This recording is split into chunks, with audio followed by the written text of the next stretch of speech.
Hi, and welcome back to our next edition of Tech Academy. Today we're looking at warehouse cost control with techOMS. We're going to talk about how techOMS will help optimize warehouse operations to reduce costs associated with labor, storage, and fulfillment.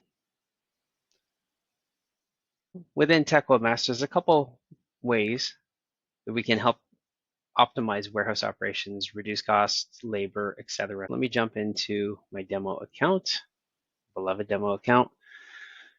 And let's do a walkthrough of some of the different ways. First and foremost, our multi-channel synchronization, native within techOMS, it allows your customer to connect multiple websites, multiple sales channels, marketplaces, etc., into a single instance of techOMS, a single account of techOMS. Why is that beneficial? It gives a consolidated view of all orders through the channels. So again, a lot of my testing is done in Shopify within my demo account and or testing within the account itself. But as we scroll through, you can see there's other programs that pop up. You can also filter. Should your customer want to see orders by individual account, they can filter by individual account. And it's a nice, clean, consolidated view, all sales orders by channel, allowing your customer to review, manipulate, etc.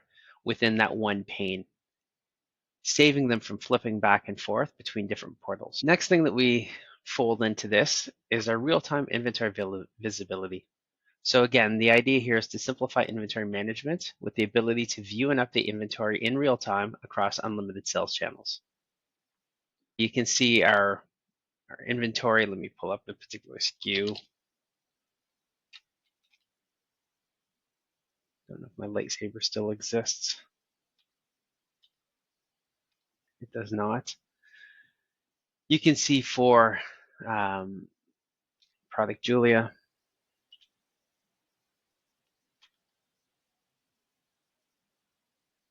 or you can look at test SKU or kit SKU. You can see the inventory available. So we've got total quantity, and this is synchronized with your WMS. techOMS by default during quiet time in your warehouse, typically at night, synchronizes with your WMS, pulls the total availability. It also looks to see if there's any ASNs or incoming purchase orders within techOMS, adds that if there are. And then what's allocated in techOMS, these are orders that have been received that have yet to be fulfilled through the WMS. And that deducts from your total quantity, giving you the available quantity within techOMS that gets pushed to the shopping carts and sales channels. This total quantity that comes from your WMS is on hand less on hold. A couple of the WMSs have other classifications and statuses that we allow users to take into consideration, but by and large, it's on hand minus on hold, giving us a total quantity from the WMS. What's really interesting, there's a couple ways techOMS synchronizes with the sales channels. We'll come to Shopify. First and foremost is the real-time adjustments. Real-time adjustments is really a powerful tool. What it means is anytime there's an inventory adjustment within techOMS, be it receiving inventory from your fulfillment channel through a recurring job, be it receiving inventory from your fulfillment channel on a manually triggered job, be it receiving orders from a different sales channel, techOMS will turn around and send this real-time adjustments to Shopify. Fictitiously, we have a WooCommerce channel, we have a Shopify channel. You receive an order for 10 units of SKU A from WooCommerce. WooCommerce tracks its available to promise and decrements accordingly. But now what happens is because your inventory is shared across WooCommerce and Shopify, Shopify is now reading inventory overstated by 10 units because it's not aware of the order that was just received by WooCommerce. This real-time adjustment is going to turn around, and when that order is received from WooCommerce, it's going to send the adjustment to Shopify, reducing the available to promise by 10 units, keeping both channels in synchronization without any manipulation from a user perspective. So again, hugely powerful. A warehouse club in Canada I used to work for, one of the challenges we face with inventory management on the direct-to-consumer or dropship program was that the individual vendors controlled inventory and would stock out. Why? Because they wouldn't put enough in discrete for our website. But again, you talk opportunity cost, you're never going to sell if you stock out. So again, within techOMS, 100% of your inventory is associated with all of your sales channels. And this real-time adjustment is going to keep everything in synchronization, maximizing your sales potential, avoiding overselling, all this without any human intervention. There's other mechanisms. So depending on the channel, maybe your customer manages their Shopify inventory themselves and there's no synchronization required. Or maybe you want to synchronize with the fulfillment channel, meaning that every night you get the update from the fulfillment channel. That fulfillment channel updates techOMS. techOMS then pushes that change to the sales channel. Synchronizing with the fulfillment channel, very functional, very useful. I would not recommend that if you have multiple sales channels connected to techOMS because you lose that real-time inventory adjustment benefit. This is better for a one account, one sales channel. But again, the idea is as that automated flow from the fulfillment channel, from the WMS into techOMS happens, techOMS is going to update inventories across your sales channels, again, reducing the labor associated with managing that inventory. All right, next up, kitting on the fly. Once upon a time with an ERP, it did not support bundling. The closest we could do was take advantage of pre-packs to create bundles. Well, insert techOMS. techOMS has a concept of kitting on the fly. We've talked about this in a few previous webinars. Kitting on the fly is quite brilliant. My personal opinion may be biased. Really what you're doing is you're creating a bundle SKU. That bundle SKU is going to hang off of the sales channel as a sellable SKU. That bundle SKU really is a sum of the components. You create the bundle SKU, you attach the component SKUs to it. When you receive an order for that bundle SKU is then broken out. Here's the bundle SKU is broken out into the individual components. And these individual components are what gets pushed to the WMS for fulfillment. Why is this nice? Lots of WMSs can handle hierarchical SKU configuration, can handle bundle SKUs in a very similar fashion. However, the challenge that you run into typically in a WMS is your customer cannot build these at random. Your customer needs to email you with, here are the bundles I want to create. You then have to go and create the bundle. Could just be much like techOMS, where it's a systematic bundle creation, where all you're doing is you're creating that parent bundle SKU and then you're defining the sum of the parts. Or it could be that you're physically kitting the goods within the WMS, which means you're now transferring the component SKUs to the bundle SKU, both through an inventory transfer within the WMS, but also physically doing so within your warehouse. And in both cases, when the fulfiller is involved in doing activity, there's a charge back to the customer. So whether it's structured like this, component SKUs within the WMS, or built kits where you're transferring inventory and then moving physical products, in both cases, there's a charge back to that customer. And while it's not huge, the charge back to the customer adds up, right? So when we talk about labor, again, from a fulfiller perspective, you're incurring labor. Are you passing 100% of that labor back to the customer? Are you giving the customer a break on labor? There's work activity required that takes away from your primary goal, which is fulfilling orders. I'd also add that in the case where you're physically kitting that additional SKU, in doing so, you're now, in addition to the labor attached to creating that SKU, there's also additional warehousing fees, right? It's an additional slot location, which means you have additional carrying costs, etc.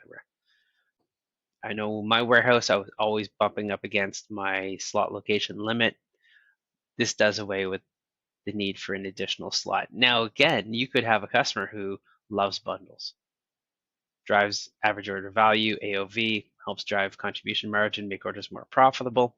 Maybe your customer has 200 SKUs and 50 bundles. Well, suddenly those 50 bundles are 50 additional slot locations you have to take into consideration. While not significant as a singular instance. As you start adding more and more bundles, it becomes more important, and it again starts costing real money. Kidding on the fly. Customer is able to do this on their own. Customer is able to optimize, save on warehouse labor, warehouse expenses. While we're talking about product, let's also talk about product substitution. Let's come out of this one. Let me go find my lightsaber, which apparently doesn't have any fictitious inventory in my system. We got the red lightsaber, Darth Vader's. Again, many sales channels enable you to continue selling the product even if out of stock. Could be a pre-sale, could be a multitude of reasons why you would take an order for inventory unavailable. Could just be that you haven't updated your inventory in a while. Again, all sorts of reasons. Within techOMS, you're able to define alternate SKUs. So should the red not be available at time of fulfillment, or time of allocation within techOMS, techOMS will automatically select the next alternate SKUs in a priority sequence and send this to the warehouse. We'll substitute red for blue, or red for green, or red for purple. Send it to the warehouse for fulfillment. Again, no human intervention is required. The system will automatically substitute items based on stock and priority, reducing the time required to manage product exceptions, while from a warehouse perspective, optimizing the picking process within the warehouse, as this change is driven within techOMS based off of our up-to-date inventory snapshot. From a fulfiller perspective, this happens upstream. There's nothing required for this from your perspective. So again, saving labor for the fulfiller, allowing the fulfiller to focus on what they do best, which is optimized order picking, packing, shipping, getting orders out the door. From a customer's perspective, you set this up at inception and really don't need to change it unless your SKUs change, or unless some of these products become delisted. You may have a replacement SKUs to swap in, but again, it really is set it and forget it. Now, the alternate SKU works across every single sales channel, which may or may not be ideal. You may have a particular sales channel. Maybe you got a customer where, by and large, they don't want substitute orders, with the exception of one channel. So again, rather than using the alternate products within the product catalog, you can use the order rules engine, where your condition in the order rules engine would be defining that sales channel and then creating that same product variant substitution action. So red for blue, red for green, red for purple, priority sequence. And then you can throw a notification. On the dashboard, this product substitution, while it will perform the substitution, it will raise an error to the dashboard, and that error to the dashboard is really just a note to your operations team that the red lightsaber lacks sufficient inventory. Could very well be that the product's out of stock and your team's just not aware. So again, the order rule brings automation for labor savings and warehouse optimization, and you can use that condition to trigger order updates. You can use that, again, not just the substitution, but you can trigger order updates.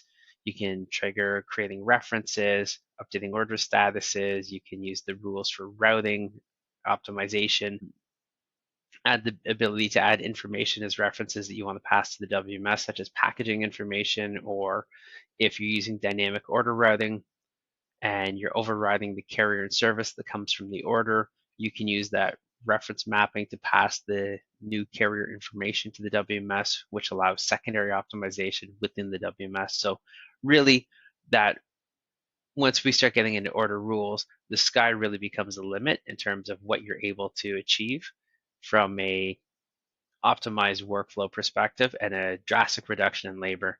The other thing that the order rule engine does, it reduces careless errors. My default, anytime I do a demo, I've got this Honk and JBL running speaker beside my desk. It has a good sized lithium ion battery. This speaker needs a placard on the outside of the package. Failure to do so might cost you nothing, but may get you fined $10,000 from your carrier. So again, within the rules engine, you can select the SKUs, in this case here, 3 different colors of a Bluetooth speaker. And if the condition is true, what do you want to do? Well, let's just make that lithium battery sticker a pickable SKU, quantity of 1. When the order is received for the speaker, the picker doesn't need to know what's in the box. They don't need to know what they're picking. This order is received. techOMS is going to add a second line to the order for the sticker. When the picker's on the floor, they're going to scan the speaker, and then they're going to be directed to go find the sticker. They're going to have to pick the sticker and scan the sticker, put the 2 in the tote, taking away the manual error, that human intervening on that manual process flow, removing that human error, which sadly creeps its head at holiday when we're more reliant on temporary labor. Another really significant driver in labor savings is the ability for your customers to edit orders. Standard workflow, real simple. Standard workflow. I send you an email. Hey Bob, my fulfiller. Order 1234556. I need this order canceled. Or even worse, order 1234556. I need to update the shipping address from X to Y. Please confirm. It's been 10 minutes, haven't heard anything. I call you. Hey, did you get my email? It's disruptive to the warehouse order flow. Now, somebody has to go and find this order. Is it in a pick wave? Is it in a ready status? If it's in a pick wave, can we intercept to the packing to make that change of packing? If it's in ready status, let's go into the WMS, make that change. It's horribly disruptive. Then you have to make the change. Then you have to now, your team lead will come back to you and say, yep, I took care of that for you. You can notify the client. And then you're going to go back and notify the client. A lot of touch points within techOMS, and you'll notice, you'll notice that all of my shipments attached to this order are already canceled. But from a simplistic perspective, me, the customer, I come into techOMS, I come to this shipments attached to the order, and I hit cancel. And you're going to see this in queued for cancellation. Now, this failed because it's already canceled, but had this actually been at the WMS, techOMS pings the WMS, says, hey, what's the status of this order? Is it in a ready status? Is it in an allocated status? If so, great. I'm going to cancel this order, mark it as canceled in the WMS, mark the shipments as canceled so we can now retrieve this to techOMS. If it's as a pick wave, this pick ticket's been printed for this or it's been assigned to a picking batch, etc., the cancellation request will fail. Don't mess with the pick wave. Now that this order is canceled, the shipment has been canceled, I can pull this order back to draft status. As a customer, what this means is I can come in here and make some basic order edits. I can adjust the ship to address. I can adjust the bill to address. You can see I just adjusted the bill to, not the ship to. Let's put these back to the same. I can go ahead and save that. I can reduce the quantity. This is a bundle SKU, so there's not much I can do on the bundles. If this were 3 separate lines, I can delete a line. I can reduce a line. I can reduce all the lines, or I can delete the entire order. So again, a lot of control to the user. Now I'm finished my edit. I approve this, and I allocate and fulfill. In the time it takes me to send an email to the fulfiller with the change I want in less time than it takes, I can come into techOMS, I can cancel the shipment, pull it back from the WMS, make the order edit, push it back to the WMS without any fulfiller involvement. Again, from a customer perspective, my labor hasn't changed. It's probably less, but my labor is still required. From a fulfiller perspective, there is no involvement in the standard workflow. Your customer can make order edits until they're blue in the face, as long as those order edits aren't orders that are part of an active pick flow. Drastically saving on work activity, drastically reducing the touch points to your customer service team, optimizing warehouse labor, saving money. And if we can help the warehouse save money on fulfillment, in a perfect world, if you think marginal propensity to dispense, that saved labor, those savings at the warehouse level, push back and translate into savings for the customer. It's a win-win. So again, we can continue going through all of the different options, but I think that gives us a really good overview. How do we save labor? We help save on labor, and we help optimize by giving the customers a single view for all of their orders. They're not flipping between screens. It's easy, it's clean, it's simple management. We also do so with real-time inventory adjustments. We walk through the settings. When an order comes in from WooCommerce, an adjustment gets sent to Shopify. Again, when the inventory syncs with your WMS, we update techOMS. techOMS pushes all of the inventory to the attached sales channels. We talked about the product kitting on the fly. So that's our phone bundle. It's really interesting. I'm going to go off on a tangent for a sec here. We have a phone bundle, and you'll notice phone bundle warranty, 2 different SKU numbers. We see this a lot in Shopify where a customer may have a warranty SKU that's a $0 SKU that's only added by their customer service team.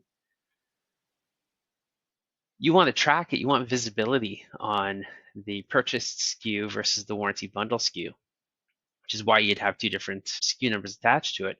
But ultimately, from a fulfillment perspective, it's the same thing. You'll notice here, the component SKUs are the same, be it the warranty SKU, or if we go back to the principal SKU, the component SKUs are the same. What's nice about that is it gives you the ability to create essentially duplicate bundles within Shopify, one being a full retail, the other being a warranty replacement. Track that from a visibility perspective, understand what that warranty is as part of percentage of total sale. But when it comes to a fulfillment perspective, same SKU. Now we have this here as a bundle where there are 3 separate SKUs, but you could also just as easily turn around and just have a single. It could just be the phone. Allows an intelligent and intuitive way to support duplicate SKUs, one being warranty, one being standard product. We also talked about, if we go back to our lightsaber example, optimization through alternate products. The system automatically fails over based on inventory. You can do it through the alternate products for every channel, or you can do the same thing. Where's my substitution rule? Here we go. You can do the same thing through a substitution rule if you want to use specific conditions, such as only certain channel gets substitution rules, everyone else it's fill or kill. And then lastly, really powerful, the ability for the customer to come into techOMS and to make their own edits and changes without interfering with the warehouse. Boom, shipment's canceled. Back to the order, to draft. And let's just tweak that address because there's a high probability I was doing this on my phone and I wasn't wearing my glasses. Let's change ship to, let's change bill to, keep those 2 in sync, save it, approve it, and we'll send that through. It's as easy as that.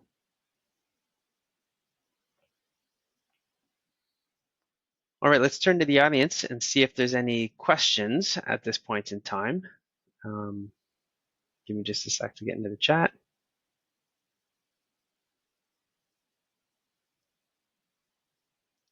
Any questions from the audience today? Well, great question here regarding inventory, about the real-time adjustments when we're syncing with the fulfillment channel. Okay, so let me go back to walk through that. This is a critical one. In our new plugins, you have 2 mechanisms from an inventory synchronization with the sales channel. I should say 3 mechanisms. The first one, do not synchronize, which is pretty straightforward. Oh, and I'll show off our little tool tips where you hover and you'll see relevant and important information. Do not synchronize does not send inventory updates except during manual synchronization. What's a manual synchronization? Underneath your sync, you can send inventory to the channel. At any point, you can do that. You have the real-time adjustments, which again, send incremental inventory updates in real time as they occur.